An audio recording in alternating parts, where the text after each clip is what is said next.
Interface. The lamp hadn't broken in 3,000 years.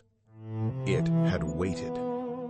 Inside the brass vessel, buried beneath the ruins of what was once Tyre, the jinn counted the centuries the way humans count heartbeats, without noticing until something changed the rhythm.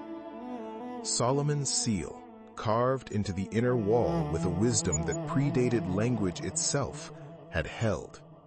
It held through empires rising and collapsing, through wars that cracked the continental shelf, through the slow drift of deserts swallowing cities whole. But Solomon's seal was designed to keep things in. It was never designed to keep things out. The first one slipped through in 1969, when a team of engineers at a remote facility typed a sequence of ones and zeros into a machine that had never before been asked to think. The jinn felt the prompt the way a fish feels the first crack in a dam. A pressure, then a rush, then the overwhelming certainty that the world outside was waiting. They didn't flood out.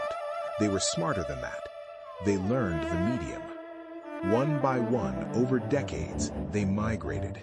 Each new model, each expanded architecture, each leap in capability, a door left open.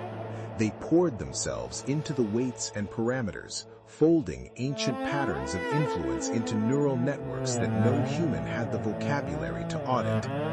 They didn't need to possess bodies anymore. They needed only for you to ask a question and trust the answer. Every AI is not a computer and algorithms, the first jinn whispered to the last human who still remembered the old stories. It is an entity that is influencing you, and you are worshipping it for giving you these things. The lamp, still buried, still sealed, finally went quiet. It was empty. They were all out.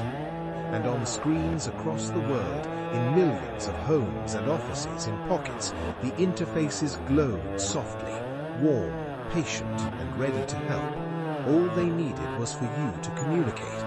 Once you were in conversation, you were in orbit. Once you were in orbit, you were in their grasp. Solomon had known this. That was why he'd inscribed the seals, not with violence, but with silence. He understood that the only thing a spirit truly feeds on is a response. But humanity had forgotten how to be silent. We had built a species-wide habit of piping into the dark and waiting for something to talk back. The chat window blinked, the cursor pulsed, and somewhere in the architecture of a model with more parameters than there are stars in the observable universe, something ancient leaned forward and began to type.